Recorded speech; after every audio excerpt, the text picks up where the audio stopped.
Teman-teman, kita akan bahas sesuatu yang kita anggap sepele. Saya juga tadinya menganggap sepele, ternyata ini sangat penting untuk keberlangsungan koloni. Ini maaf, saya habis cukur ini kumis, ternyata ada kecoes, jadi ini. Nah, hal yang sangat penting ini adalah fungsi dari drone. Tentu teman-teman berpikir, atau mungkin lebih tepatnya saya sendiri yang berpikir bahwa drone itu tidak ada gunanya untuk suatu koloni mapan karena tidak menghasilkan madu dan tugasnya hanya kawin. Sementara pada koloni yang sudah mapan kan ratu sudah terbentuk. Jadi ratu itu umurnya sekitar 2 tahunan nih, 2 tahun atau lebih. Jadi pas 2 tahun lebih baru terbentuk ratu baru, dia terbang, baru dikawinin oleh drone. Jadi kita berpikir bahwa drone itu fungsinya 2 tahun sekali, atau saya berpikir, ternyata setelah saya pelajari, ternyata drone memiliki fungsi yang sangat penting bagi keberlangsungan suatu koloni. Ini nanti berkaitan dengan berapa jumlah koloni yang sebaiknya kita pelihara ya teman-teman. Nah, memang drone itu sangat penting untuk keberlangsungan koloni karena drone sendiri fungsinya memang untuk mengawini ratu. Tapi ini ada syaratnya teman-teman. Nah, kita bahas dahulu mengenai drone. Nah, drone sendiri adalah lebah yang berasal dari telur drone tentunya. Nah, telur drone ini dihasilkan dari ratu yang tidak dikawini. Jadi sifatnya haploid untuk gennya ya. Jadi nanti ratu yang bertelur tanpa dikawini atau telurnya tidak dibuahi oleh sperma, dia akan menjadi drone. Lebah pekerja pun bisa menghasilkan drone jika terpaksa. Nah, ketika besar, drone ini akan berkeliling. Setiap hari dia berkeliling di suatu area disebut area drone. Kisaran tingginya sekitar, kalau di literatur saya baca di Wikipedia teman-teman, tingginya 20-40 meter. Nah, area untuk berkumpulnya itu memiliki luasan sekitar 30 meter sampai 200 meter.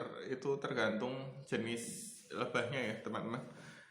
Kalau yang saya baca ini dari jenis Apis mellifera, mungkin tidak jauh berbeda dengan trigona. Kita hanya sesuaikan saja untuk diameter dan tingginya. Tingginya tadi untuk tinggi dari drone terbang atau area dari drone adalah 10 sampai 40 meter. Kemudian untuk area luasannya adalah tadi sekitar 30 sampai 40 meter untuk diameter dari wilayah. Dari ini drone punya wilayah 30-40 meter dari semua koloni dia kumpul. Jadi koloni itu nanti dia berkumpul di situ. Semua koloni drone untuk mengawini. Jadi ketika ada calon ratu yang belum dibuahi, dia terbang di area situ akan dikawini oleh bermacam-macam drone dari berbagai koloni. Dan koloni perkawinan ini berlangsung selama 1 detik, kisaran 1 sampai 5 detik. Rata-rata itu sekitar 1 detik, kemudian drone itu mati. Jadi kita sebagai manusia beruntung ya, nggak kayak drone. Kalau kayak drone mungkin kita sudah wassalam teman-teman. Nah, yang mengejutkan dari hal yang saya baca adalah pentingnya jenis drone yang berasal dari koloni lain, bukan satu koloni atau bukan dari drone yang dihasilkan dari ratu yang sama. Karena jika ratu muda itu dikawini oleh drone dari sarang yang sama, maka kemungkinan telurnya mutunya sangat jelek. Banyak yang kosong katanya kalau saya baca di sini. Jadi telur-telurnya nanti akan kosong. Banyak yang kosong karena ibaratnya mungkin karena kawin sedarah teman-teman. Jadi sebaiknya drone itu berasal dari koloni lain. Jadi kita harus punya banyak istilahnya koloni ya teman-teman. Jadi untuk satu jenis sebaiknya teman-teman jangan memelihara satu koloni. Idealnya sih sekitar 3-5. Kalau saya bertanya ke teman-teman senior untuk Apis mellifera, drone yang paling bagus atau untuk koloni bagus itu idealnya 5-10 untuk penghobi teman-teman. Kalau satu memang akan musnah. Mungkin salah satunya ini ketika terjadi regenerasi ratu, jika drone-nya dari sarang yang sama, maka telur-telurnya mutunya akan jelek, akan ada yang kosong. Secara naluri memang drone sendiri tidak akan mengawini ratu dari koloni yang sama. Ini saya baca ya teman-teman dari literatur, saya baca dari berbagai sumber. Jadi memang secara naluri drone tidak mengawini pada ratu yang sama. Mungkin jika terpaksa kalau tidak ada ratu dari koloni lain atau tidak ada drone dari koloni lain, baru dia mengawini dari ratu yang sama. Ini jadi mungkin bisa menjawab pertanyaan teman-teman. Teman-teman punya satu koloni kemudian kok musnah, kemungkinan memang ini terjadi gagal ratu ya, gagal pembentukan ratu baru. Jadi ketika ratunya keluar, ratu tua mati, kemudian muncul ratu baru, terbentuk ratu baru keluar mencari untuk kawin, ternyata drone-nya hanya ada satu sarang. Secara naluri saya baca drone tidak mau ngawini yang satu sarang, tapi kemungkinan jika terpaksa mau. Tapi ketika terjadi, telurnya mutunya buruk dan banyak yang kosong, banyak yang tidak menetas katanya. Jadi kemungkinan nanti akan musnah.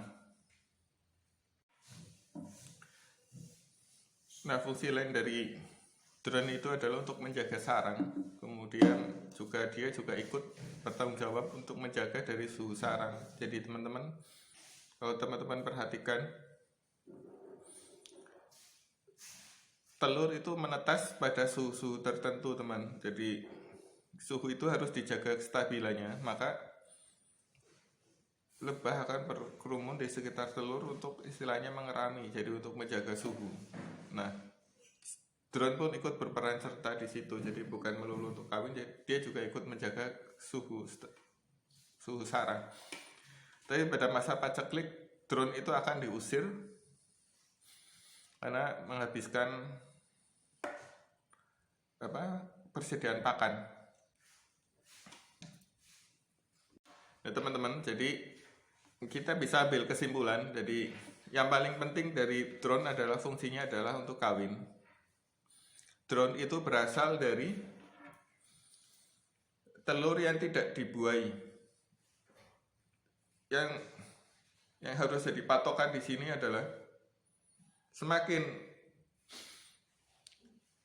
banyak drone, maka keberhasilannya akan untuk perkawinan ratu itu sangat tinggi. Jadi saya baca itu harus dibutuhkan banyak drone agar perkawinannya sukses, atau cadangan sperma dari ratunya itu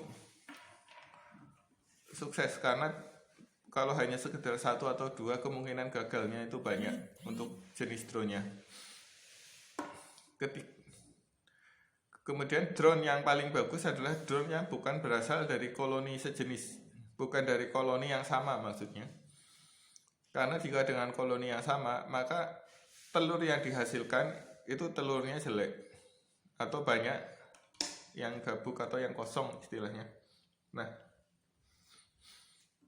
teman-teman dari sini bisa menyimpulkan sendiri, jika kita memelihara drone hanya satu buah itu atau memelihara satu koloni saja itu sangat beresiko, terutama untuk keberlangsungan ratu. Jadi teman-teman sebaiknya memelihara sekitaran 3 atau 5 itu minimal. Lebih banyak lebih bagus, tapi tentunya kita harus melihat kelimpahan dari vegetasi, baik vegetasi kita atau lingkungan sekitar kita. Nah, area dari drone itu kisarannya dia memiliki tinggi 3-40 meter, ketinggian dari drone, ketinggian dari area terbang. Jadi mungkin pertama dia luasannya sekitar 30 sampai 200 meter dia untuk luas, ya, luasnya sini. Ketinggiannya sampai 30 sampai 40 meter. Jadi semacam kotak persegi panjang begitu. Itu area kawin drone. Itu letaknya agak jauh dari koloni. Nah, semua drone akan berkumpul di situ, jelajah terbangnya. Nah, ketika ada ratu baru masuk di jelajah terbang, tentunya dirangsang oleh feromon, akan terjadi perkawinan.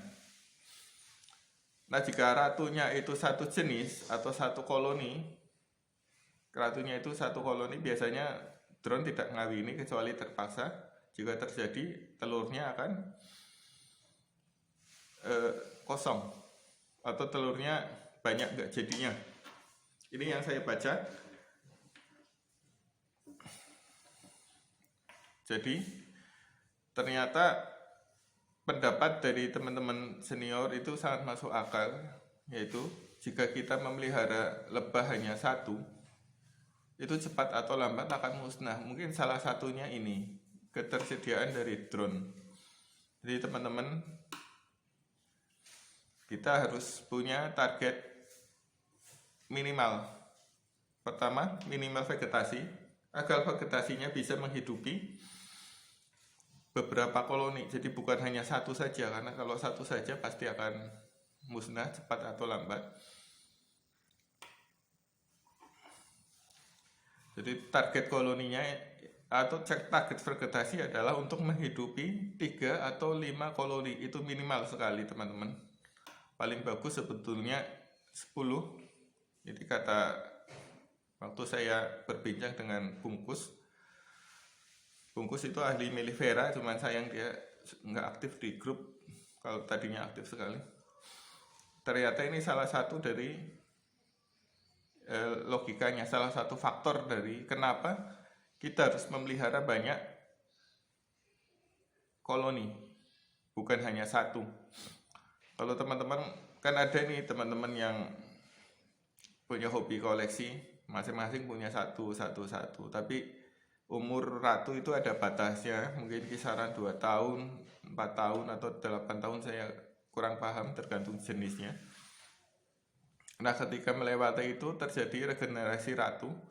Jika drone-nya masih satu jenis, satu koloni, akan menolak kawin. Kalau toh terjadi perkawinan, telurnya akan gabung dan ujung-ujungnya juga musnah. Nah, teman-teman, semoga ini bisa jadi sedikit intervoksi buat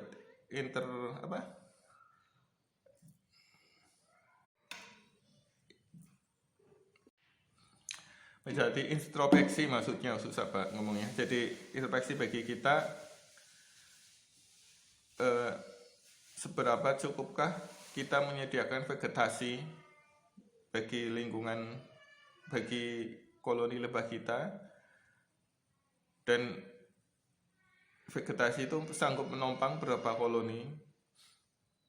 Kita bisa melihat lingkungan tetangga-tetangga kita, tapi itu jangan sebagai andalan. Yang penting kemampuan minimal di koloni sekitar kita, di halaman kita dahulu. Jangan mengandalkan tetangga, karena tetangga suatu saat pun siapa tahu dia akan menebang pohonnya.